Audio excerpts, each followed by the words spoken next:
Hello everybody, welcome back to the channel. My name is Priyanka Bansal. आज की video में हम समझने वाले हैं एक्सचेंज रेट के बारे में. एक्सचेंज रेट क्या है? एक्सचेंज रेट का टॉपिक स्टूडेंट्स को डिफ़िकल्ट लगता है. सो एक स्टूडेंट ने रिकमेंड हमें किया था कि उनको एक्सचेंज रेट रिस्क और हेजिंग टेक्निक्स का टॉपिक समझना है.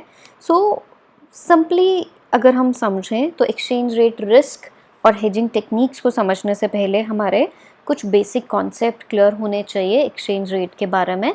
तो हम पहले स्टार्टिंग की 5-6 वीडियोस में जो 5-5 मिनट्स की होंगी हम इस टॉपिक का बेस क्लियर करेंगे. देन फिर उसके बाद different type of risk and different type of hedging techniques का डिस्कशन हम अपकमिंग वीडियोस में फॉर श्योर करेंगे. सो गाइज, हमारा ये चैनल कम्प्लीटली डेडिकेटेड है कॉमर्स के लिए, तो आप हमारे चैनल को सब्सक्राइब कर सकते हो और साथ में ही आप हमारा टेलीग्राम चैनल भी ज्वाइन कर सकते हो. फॉर श्योर बहुत जल्द ही हम आप लोगों के लिए एक फ्री टेस्ट सीरीज़ लॉन्च करने वाले हैं कॉमर्स की, जो एब्सोल्युटली फ्री होगी सब स्टूडेंट्स के लिए. जो स्टूडेंट्स नेट की प्रिपरेशन कर रहे हैं, KVS, NVS, HTET एग्ज़ाम, और हम बात करें डिफरेंट टाइप ऑफ जो हमारे स्टेट लेवल एग्जामिनेशंस होता है, सबके लिए यूज़फुल रहेंगे.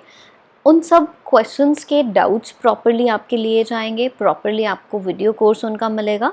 तो आप हमारी वो टेस्ट सीरीज़ से रिलेटेड इंफॉर्मेशन के लिए और कैसे कब से हम स्टार्ट करेंगे वो सब चीज़ों को जानने के लिए आप हमारा ये चैनल ज्वाइन कर सकते हो. बहुत जल्द ही आपको उस पर इंफॉर्मेशन मिल जाएगी. ओके, सो गाइज, आज का टॉपिक हमारा what is exchange rate. Exchange rate क्या है, हमें ये समझना है. ठीक है, एक सिंपल सा हम एग्जांपल लेते हैं कि अभी हम हैं इंडिया में और प्रियंका को कुछ बाय करना है और कुछ बाय करना है फॉर एग्जांपल चाइना से. ठीक है, अब मुझे कुछ बाय करना है, अब मैं चाइना से अगर इंपोर्ट करूँगी तो ऑब्वियसली कि भाई हम उनको उनकी कंट्री की करेंसी पे करेंगे, ना कि हमारे Indian currency.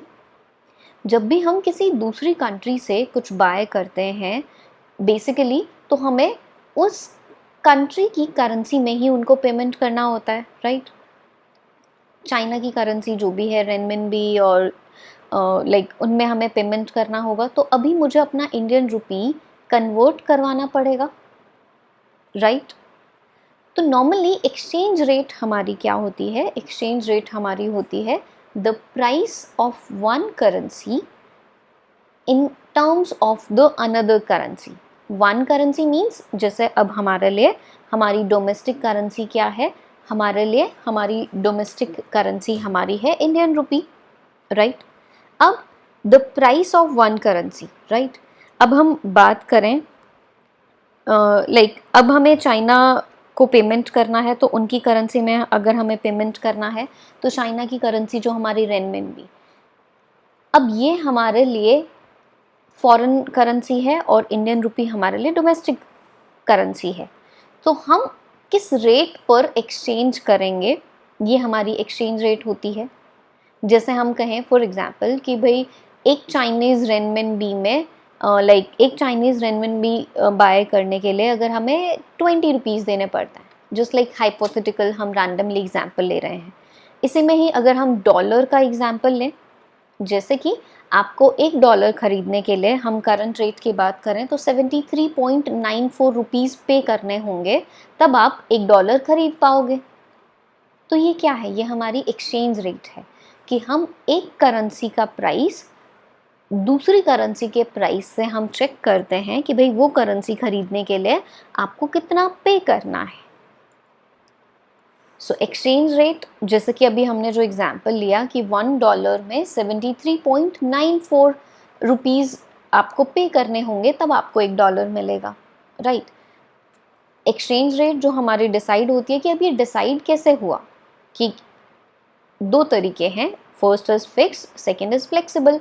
Fixed exchange rate means कि जब कंट्री का सेंट्रल बैंक फिक्स करता है, कि जैसे हमारा सेंट्रल बैंक RBI, और RBI फिक्स कर दे कि भाई $1 हम 50 रुपये में बेसिकली $1 के लिए हमें 50 रुपये पे करना है. वो फिर फ्लक्चुएट नहीं होगा, वो मार्केट की डिमांड सप्लाई फोर्सेस के अकॉर्डिंग बिल्कुल भी फ्लक्चुएशंस नहीं होगी. That is fixed by the central bank. India में फिक्स्ड एक्सचेंज रेट नहीं है, इंडिया में हमारा फ्लेक्सिबल एक्सचेंज रेट है। फ्लेक्सिबल एक्सचेंज रेट की बात करें तो जहाँ पर मार्केट की सप्लाई, मार्केट में आपकी फॉरेन करेंसी की सप्लाई, फॉरेन करेंसी की डिमांड कितनी है, इसके अकॉर्डिंग बेसिकली डिसाइड होगा कि क्या रेट मार्केट में चलेगी। सो एक्सचेंज रेट हमारी फिक्स्ड और फ्लेक्सिबल ये दो तरीके की हो सकती है। सो फिक्स्ड एक्सचेंज रेट की बात करेंगे, सो fixed exchange rate means that is decided by the central bank of the country.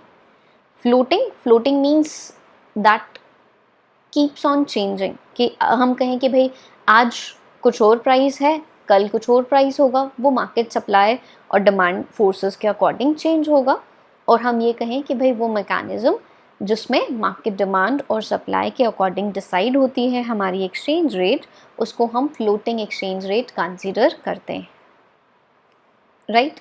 So guys ये सिंपल मीनिंग। अब देखो एक पॉइंट ये भी आता है कि अभी मैंने आपको बताया कि $1 खरीदने के लिए हमें 74.95 रुपीज़ पे करने हैं। तो अब ये कौन से टाइप की एक्सचेंज रेट है? एक्सचेंज रेट भी हमारी डायरेक्ट और इनडायरेक्ट कोट दो तरीके से हो सकती है, तो वो भी आपको पता होना चाहिए, ठीक है। अभी की क्लास में हमने क्या समझा? एक्सचेंज रेट का मीनिंग और एक्सचेंज रेट में फिक्स्ड और वेरिएबल, फिक्स्ड और फ्लोटिंग हम किसको कंसीडर करेंगे। नेक्स्ट वीडियो में हम डायरेक्ट और इनडायरेक्ट कोट समझेंगे, राइट। सो इस सीरीज़ में ये हम एक अलग से प्लेलिस्ट क्रिएट करेंगे और इसमें आपको एक्सचेंज रेट से रिलेटेड हर टॉपिक की वीडियो मिलेगी। एक्सचेंज रेट से रिलेटेड हमारे एग्ज़ाम में किस टाइप के क्वेश्चंस पूछे जाते हैं वो सारी वीडियोस आपको मिलेंगी। सो हम कोशिश करेंगे कि 10 to 15 वीडियोस 5-5 मिनट्स की इस तरीके से ही थोड़ा सा आप लोगों का रिवीजन भी हो जाएगा और आपके टॉपिक भी क्लियर हो जाएंगे, ठीक है। सो गाइज़ आप हमारे चैनल को सब्सक्राइब कर लीजिए और हमारे इन छोटी छोटी वीडियोस से आपकी हेल्प हो रही है, आपको टॉपिक समझ में आ रहे हैं। सो फॉर श्योर कमेंट करके हमें अपना फीडबैक ज़रूर दीजिए। एंड फ्री टेस्ट सीरीज़ के लिए हमारा ये टेलीग्राम चैनल आप ज्वाइन कर सकते हो। बहुत ही जल्द हम अपनी टेस्ट सीरीज़ शुरू करेंगे, क्वेश्चंस कॉमर्स के स्पेसिफिकली हम डिस्कस करेंगे। So thank you so much everyone for watching this video.